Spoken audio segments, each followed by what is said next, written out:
Vamos meditar na segunda mensagem da série A Esperança do Natal. E hoje nós vamos dar uma olhadinha no Evangelho de Lucas. Na mensagem anterior, eu falei dentro do Evangelho de Mateus a respeito da chegada do Emanuel, do Deus conosco, e da concepção virginal e da maneira miraculosa como Jesus foi gerado e como Deus manifestou a sua graça ao mundo enviando o seu Filho.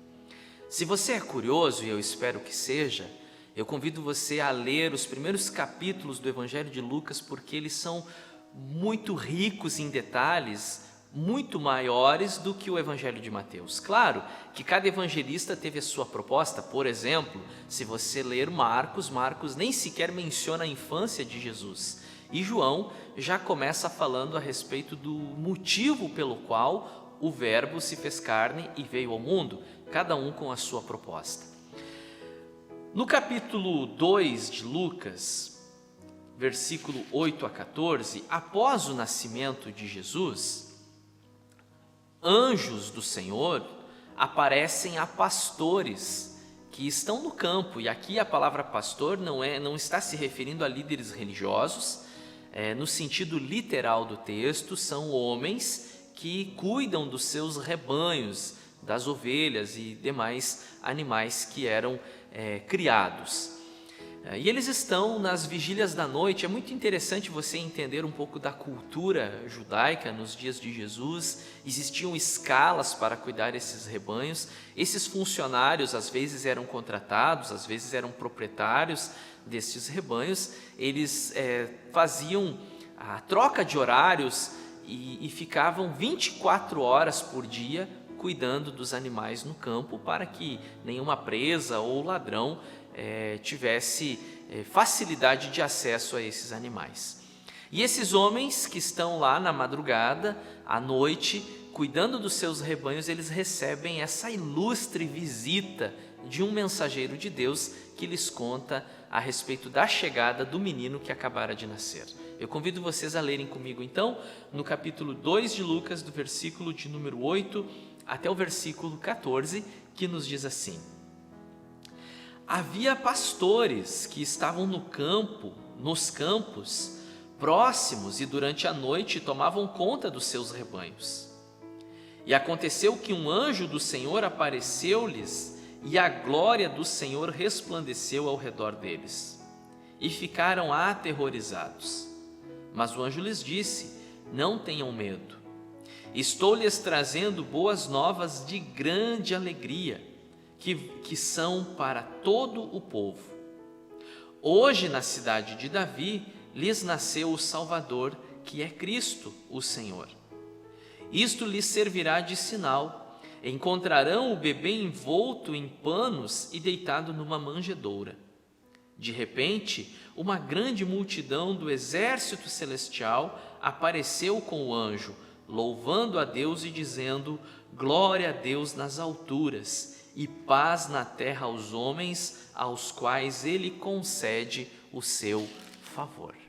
Aqui está um precioso, um rico, maravilhoso trecho da Escritura que me faz lembrar aquilo que o próprio Jesus disse numa determinada ocasião: Eu te louvo, ó Pai, porque ocultaste essas coisas dos grandes e as revelaste aos pequeninos. Muitas pessoas esperavam que talvez a notícia chegasse aos palácios, às mansões em Jerusalém, em Israel, mas a mensagem ela chega para gente simples, homens do campo, trabalhadores humildes, que estão lá cuidando dos seus rebanhos e que são, de certa forma, uma figura do rei Davi, que era também pastor de ovelhas e que, ao cuidar das ovelhas de seu pai, muitas vezes compôs canções que fazem parte do cânon da Escritura, como o famoso Salmo 23, onde diz: O Senhor é o meu pastor, onde ele, o rei Davi,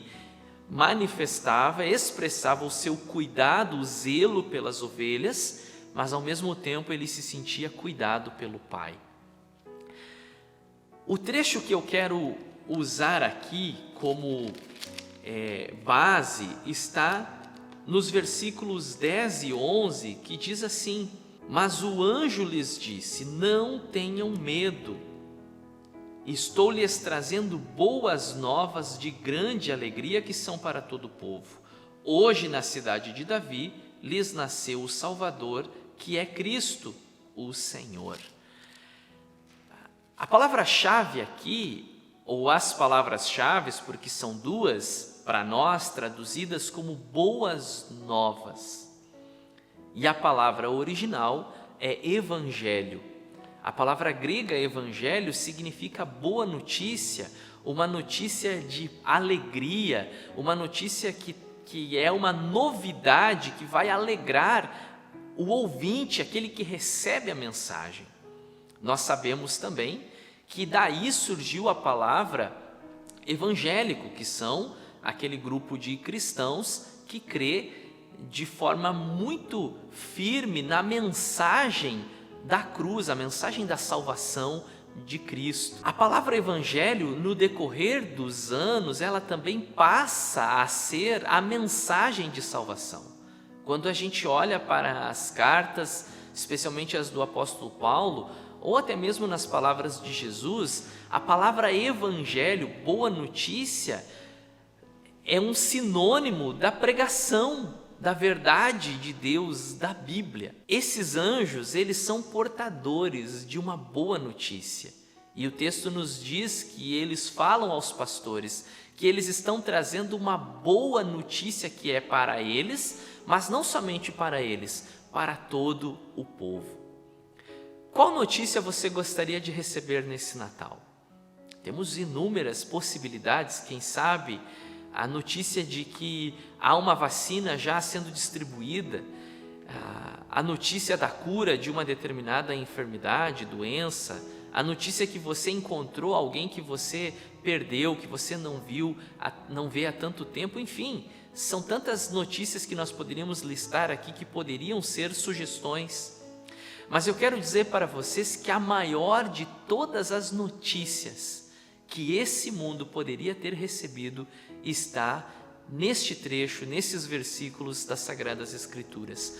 Hoje lhes nasceu o Salvador, que é Cristo, o Senhor. Nenhuma notícia pode ser maior do que essa, nenhuma notícia é maior do que essa, porque essa notícia fala de uma grande necessidade do ser humano. O ser humano precisa de um Salvador, embora ele não acredite nisso, embora ele rejeite isso, mas ele precisa de um Salvador.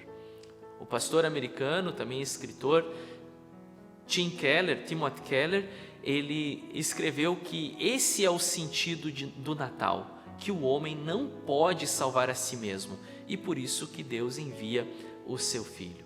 Aqui está a maior notícia de todos os tempos.